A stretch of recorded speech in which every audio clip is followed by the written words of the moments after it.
Good morning, Your Honors. May it please the Court. My name is Brandon Campbell, and I have the privilege this morning of representing Mr. Roy Hunt.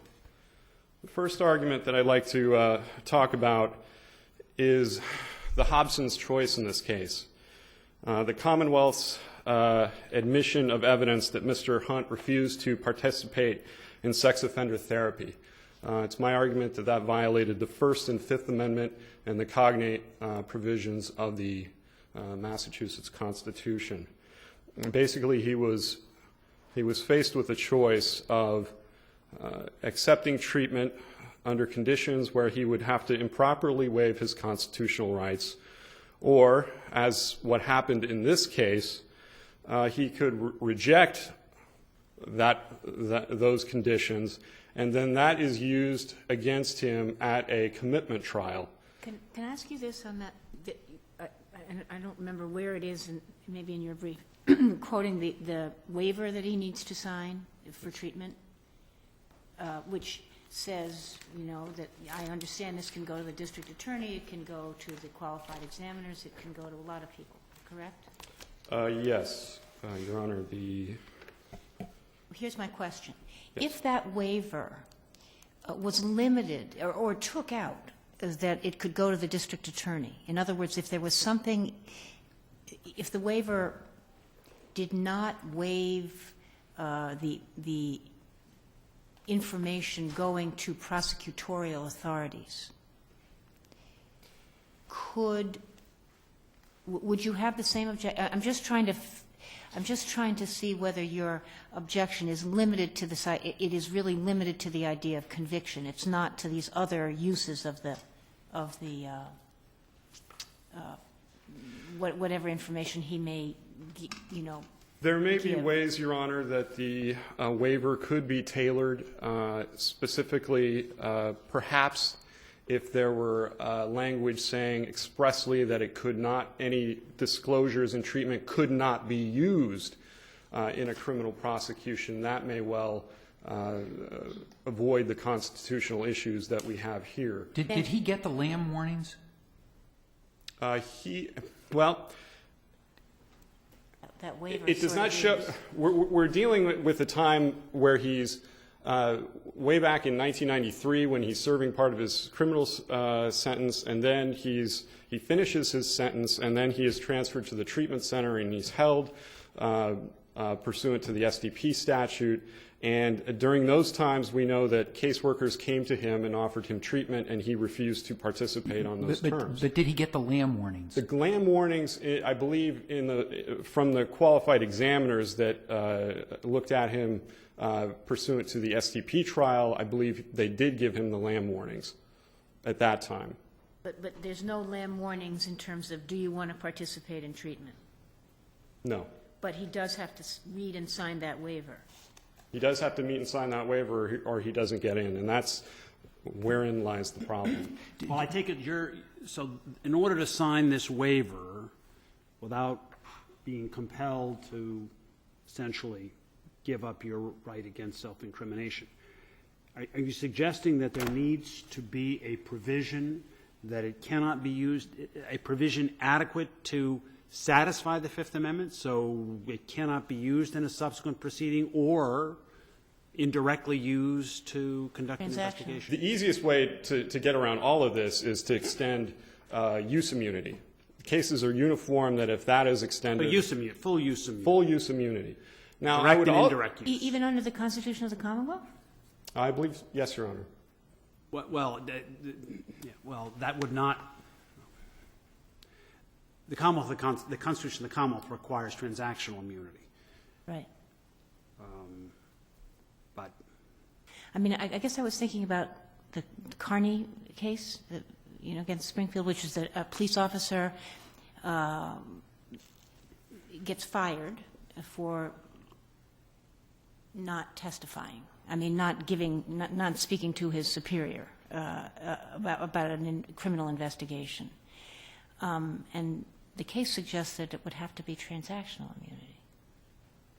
Perhaps I could be mistaken about that. My research didn't go that way under the Massachusetts Constitution. But I am glad that you brought up that type of case because I believe this case falls in the area of the penalty cases that the Supreme Court has ruled, the Sanitation Men, Spivak, the Like Lefkowitz cases, where the people in those cases face sanctions of getting fired or being disbarred or the loss of a government contract or the ability to hold a political office, all of those of which are less serious than the consequences that my client faced, which is commitment to the treatment center for 1 day to life, which in some instances will mean for some people they will not leave the treatment center unless it's on a stretcher. But didn't the U.S. Supreme Court say that in this context, in McCune versus Lyle, that that this kind of compulsion does not violate the Fifth Amendment? No, Your Honor, because this is a different case from McCune. In McCune, the big debate among the justices was whether or not to import the Sandin v. Connor due process test that applies for conditions of confinement for people who are serving their sentences. The issues were whether or not if the person lost canteen privileges or couldn't use the television or was transferred to a different prison that had worse conditions. Those were the issues involved in that case. In that situation, a majority of the court, if you look at the plurality and Justice O'Connor's concurrence, they said those types of deprivations are not, do not violate the Fifth Amendment. And that makes sense because in that context there is a diminished expectation of liberty because a person has already been convicted and there are impediments on their liberty at that point. But in this case, Mr. Hunt has finished his criminal sentence. It's not about him losing canteen privileges or he can't use the television. This is an entirely different context where now he is a person who has done his time and he is facing a civil consequence like the situation in the penalty cases that I just mentioned. Let's assume for a moment that he was offered treatment. That's it. You're welcome to participate in this treatment program. No waiver required, no nothing. Just you're welcome to participate in this treatment program. The treatment will include group therapy and individual therapy, a number of sort of components of your sort of classic treatment program, and that's it. A problem? No.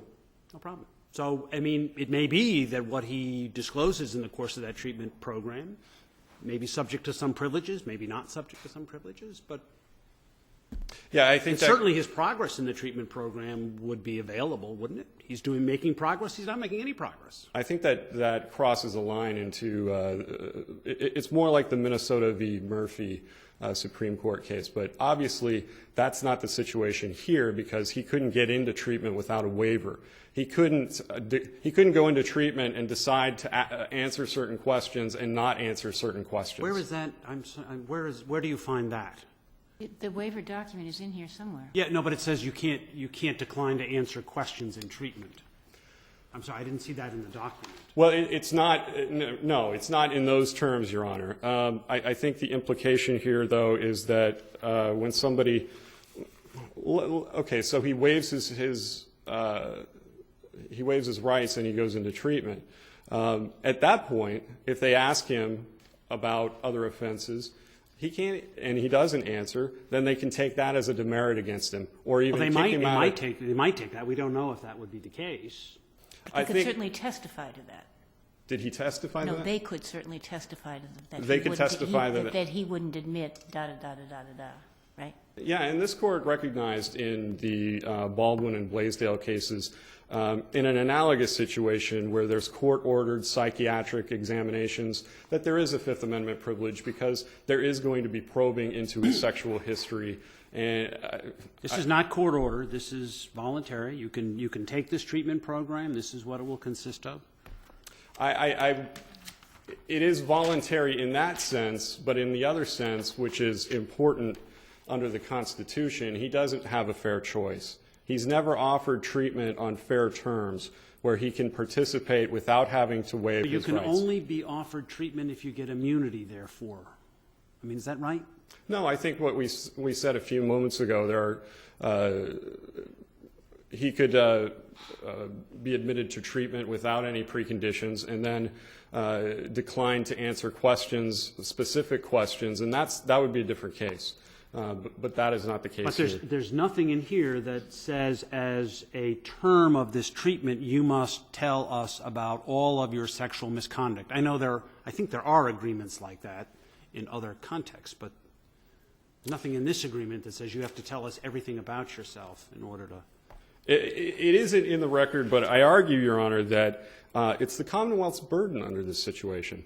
This is not the McCune v. Lyle case where it's a Section 1983 action where the plaintiffs are trying to prove a civil case for damages. It's not even like the Pentlarge federal district court in that sense.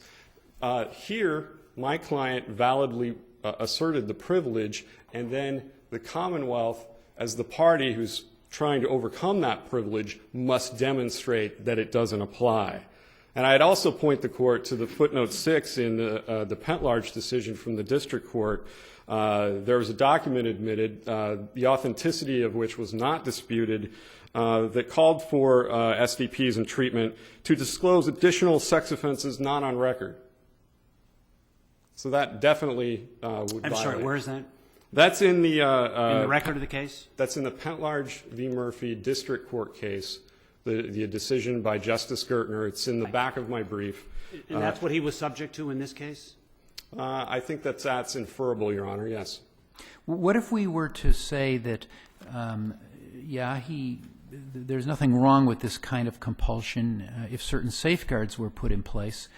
It doesn't, something short of immunity, but along the lines that anything of an inculpatory nature that was related to unindicted and as yet uncharged or undiscovered crimes would have to be redacted from the report by a judge who would take a look at the report before the Commonwealth could get a copy. Not just from the report, but there would have to be an express condition that it can't be used for prosecution. The issue here is even if he gives it to the DOC, it can, what's to stop the DOC from giving it to a prosecutor and them using it? Once the cat's out of the bag, it's out of the bag. One issue I wanted to address that the appeals court, I think, was incorrect about is this whole issue of whether or not the penalty has to be automatic. Whether because he was given a trial at the SDP trial, even though this evidence was used against him, that it wasn't a foregone conclusion that he would be committed. And my response to that, Your Honor, is number one, to look at the McCune case, where a majority of the judges, if you take the plurality and the concurrence, a majority of the justices rejected that reasoning. And the simplest way to put it is a reviewing court in a criminal case, let's say the Commonwealth refers to the defendant's failure to testify. A reviewing court does not look at that error and say that, well, the jury could have acquitted him anyway, so there's no violation. And it's the same type of situation here. The penalty here is that it was used against him at his commitment trial, and the compulsion here is that he was facing commitment as from one day to life. My time is running short. I would ask the judges to pay particular attention to other issues in my brief, particularly with respect to the false rape allegations, with which the trial judge even said that the admission was unfair, but the judge mistakenly believed that he had no discretion under the statute. And I would also point the court to the inflammatory comments by the prosecutor, which even the appeals court called clear sophistry, and which the court said, although there was no formal dissent, that a majority of the judges they upheld, but it suggests that at least one of the judges on the panel thought that that would be reversible error. Thank you. Thank you, Your Honor.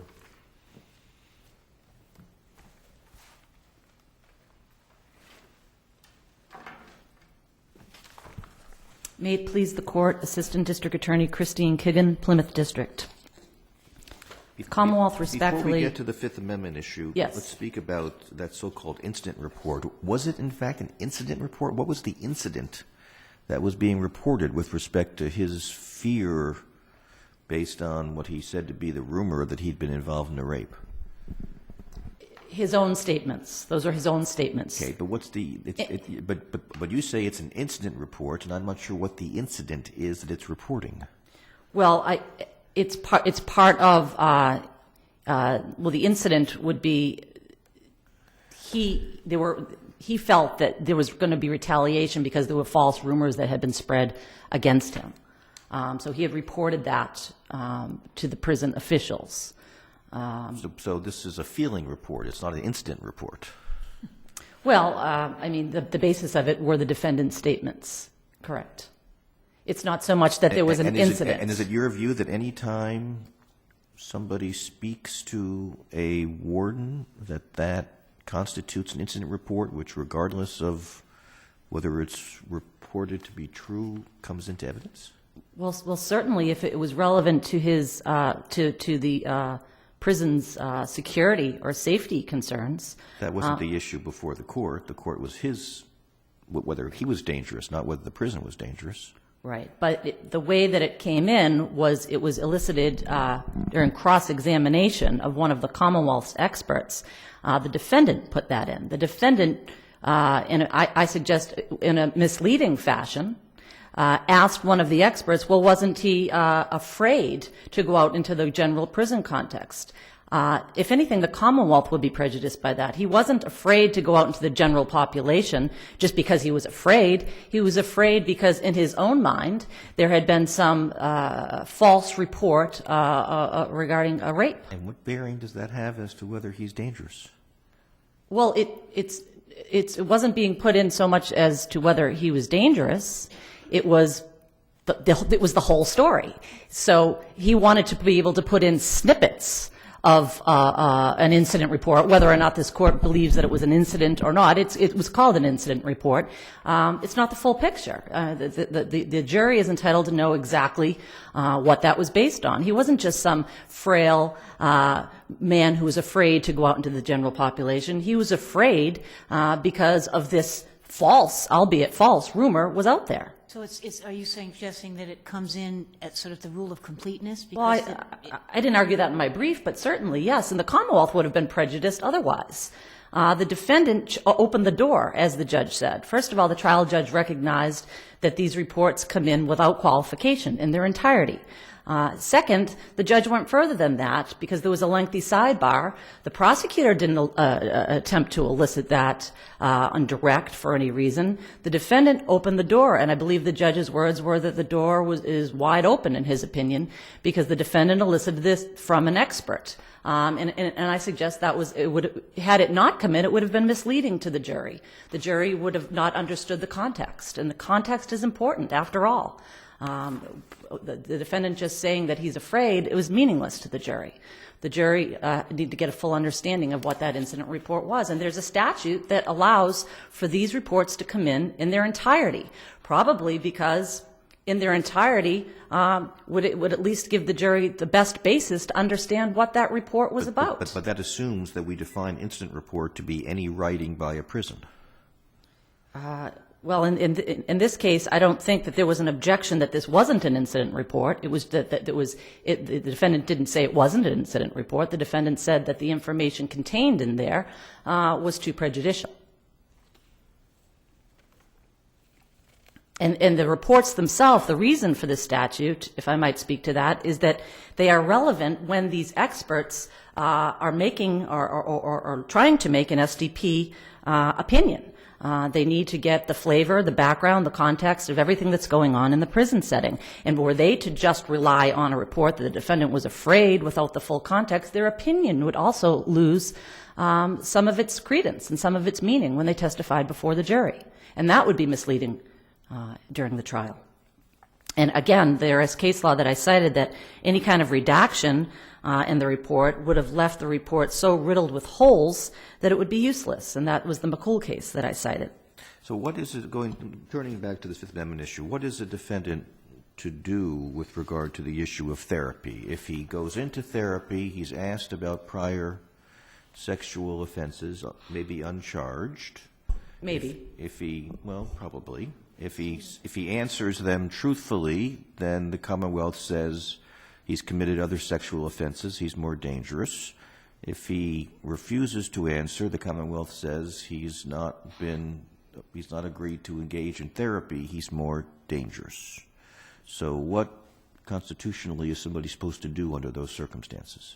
Well, the defendant has a choice here. Just because it doesn't appear to be a favorable choice, the consequences don't appear to be favorable, doesn't make that a constitutional choice. But you've got to think about this in the context that this is for treatment. This is not this isn't a prison. The only basis by which the Commonwealth can justify keeping somebody from one day to life is that they purport to be giving treatment. And he chose not to receive treatment. He chose not to receive treatment because he's subjecting himself to the possibility of further crimes. We don't know that. And what's interesting is that we hear that now on appeal. But one thing that's significant that's in the record, and I did mention this in my brief, when Dr. Bell, one of the Commonwealth's experts, interviewed the defendant, spoke to the defendant about his lack of interest in treatment, he actually told Dr. Bell that he would not seek sex abuse treatment even if he was released out in the community. And that's very interesting because if you want to really look at what kind of a mindset did the defendant have, and was the reason that he refused treatment because he was afraid, he was being forced into it in that prison setting. Is that really the reason? Because when you look at the statement that he makes to Dr. Bell that, hey, look, I'm not going to get treatment even if I'm released out into the community. So it makes it all right to have I'm not saying a constitutional violation? Well, I don't think it's a constitutional violation. Again, if it's the Commonwealth's main argument here is that, and it's well established by this court, and it's been repeatedly stated, that SDP proceedings under 123A do not intend punishment. They don't impose punishment. Commonwealth versus Barboza, Commonwealth versus Major, Commonwealth versus Cruz. And what the Fifth Amendment, again, applies to is a subsequent criminal proceeding. Well, An SDP but what is not about that? What if in the course of treatment the defendant says, and by the way, I've killed 3 other people and they're buried at such and such a location, and nobody, up until that point in time, nobody knew where those people were, but nobody knew that they had been the victim of a crime, and da-da-da-da-da. So this statement's going to be used against him in a criminal prosecution. I take it. There's There's nothing nothing that's going to prevent you from using that statement in a criminal prosecution. And when you look at the record in this case, there's nothing that requires the defendant. It's volitional. It's by choice. He doesn't have to say these things, and they don't have anything to use against him in that sense. It's volitional and it's by choice. So let's follow this through. We acknowledge that the whole purpose of his being held is so that he can receive treatment, and you say it's okay to condition that treatment on a waiver so that anything he says can be disclosed to prosecutorial authorities. That's fine. So how do we play this out? In treatment, then, he's asked a whole series of questions about, you've been convicted of this conduct. Have there been any other instances when you've engaged in sexual misconduct with, this, that, or other persons? And he says, at this point, I'm not going to answer that question. How does that play out in the context of the 123A commitment proceeding? He's still received treatment. The difference there is that the experts, and again, if you don't participate in treatment, the appeals court noted this, it doesn't guarantee you an SDP commitment under 123A. It's one factor. A pretty important factor. It's an important. It sure is. However, there were certainly testimony from the defense experts at the SDP trial. It wasn't important at all. I know. Right, the treatment makes no difference. Well, there was. So that evidence is out there, whether it seems silly or not. There were certainly two experts that came in and offered their opinions to that. So the jury's hearing that. They're hearing about the treatment, the lack of treatment. They're hearing from some experts that it's important, others that it's not.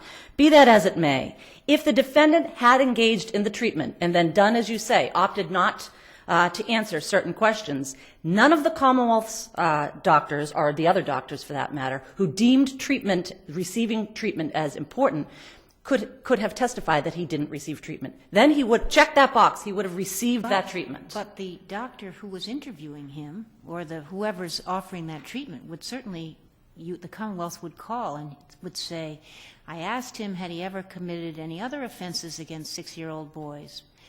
And he said, I refuse to answer that question. And so, respectfully, so what at that point? Well, so big deal. How is that a big deal at that point? Well, you can They don't infer- have, I could suggest to you if they had incident reports and he was refuting it and they could prove that he was there telling falsehoods. Are you But if he suggesting it- refuses to answer those questions, You there's don't nothing think the that... jury says, aha, he's committed them. Well, there's nothing that he's signing in that waiver, and that waiver is important. There's nothing saying that I'm required to answer to any of the questions you ask in order to get treatment. It's just it's essentially saying that I agree to participate in treatment, and I understand that this information could be passed on to other authorities. But there's nothing in the waiver. Now, in McCune, there was. There's nothing in the waiver here that says that a respondent must admit to prior uncharged conduct in order to stay That's in not or in the receive the waiver. treatment. And Correct. I assume your argument may be this is a civil proceeding. And Absolutely. actually, someone's assertion of the Fifth Amendment privilege in a civil proceeding, evidence of that is not improper. Correct. Yes, but that's in the context that it isn't being used against you. Well, no, in a civil proceeding, you can introduce evidence that the respondent or the defendant asserted his Fifth Amendment privilege in connection with certain things and draw an inference from that, can't you, in a civil proceeding? In a civil proceeding, Maybe I'm mistaken. I don't know. I don't know if the Gagnon case. You can. Yeah. So. One song. Again, with the focus being that it's not a subsequent Sorry, criminal is proceeding. it your view that you could call the defendant to the stand? No, the defendant, no. Well, I'm sorry. What? that you could Finish the call the question. respondent to the stand and say, isn't it true that you committed sex offenses apart from what you've been convicted of? And if he takes his Fifth Amendment rights, you can then argue to the jury, he refused to answer that question. You can infer the negative. I mean, you can draw a negative inference from it, which is the instruction you would get. At an SDP trial?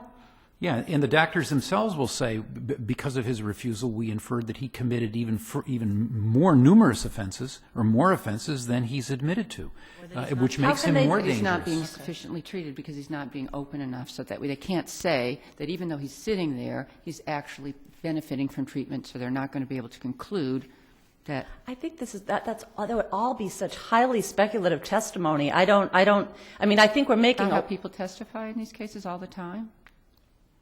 I don't believe so. I believe it's based on what's before them, not to speculate on what might or might not be out there. It's not a speculation if someone doesn't respond. It's part of the treatment that they do or they don't own up. That they do or they don't own up to the crime for which they are incarcerated. Absolutely agree with you. And that is what would be required in the treatment, not for prior uncharged conduct. That's a critical distinction, because in McCune, that was what the issue was. In this case, there is nothing in the record that suggests they have to own up to any prior uncharged conduct. Well, can we say that, can we limit the treatment inquiries to only the charged conduct? No, and I mean, I guess what it all comes down to is that any kind of compelled disclosure, the remedy would be immunity. The remedy down the line would be immunity in any event. That's right. Right. Can't use it. But for in a criminal. And a prior criminal. Right, that would be the remedy anyways. Correct. So I don't know that, we're not there. No, but the point is, if you haven't told the defendant or the respondent that it cannot be used against him, then he is being compelled. I mean, I don't agree that he's being compelled. There's no compulsion here. It's choice. It's choice whether he puts that information out there. Now, there's some reference in the Pentlarge case that your brother referred to concerning the components of treatment, and that they would have to. Treatment does require that they admit to all of their other activity. Is that right, or am I misunderstanding? I'm not sure. I have to take the Pentlarge case. Obviously, I would argue it's an unpersuasive authority before this court. Funny, it sort of describes the process here. If it describes the process pursuant to 123A, I would have to take another look at that before I could answer this court accurately. Would it matter? I mean, do we need to distinguish between therapies in which the therapist says it's important that you recognize that you are a sex offender in order to be treated, and therefore I want you to tell me all of the sex offenses you've committed so that you can deal with who you are, as opposed to a therapist who says, I'm not going to focus on that, I'm going to focus on something else? Do we need to distinguish between therapies? Well, I don't know the answer to that, because I don't know what. I mean, I think all the therapies are going to differ depending on the therapist and depending on the objectives. I don't know the answer to that. Well, counsel, your time is up. Thank you. Thank you.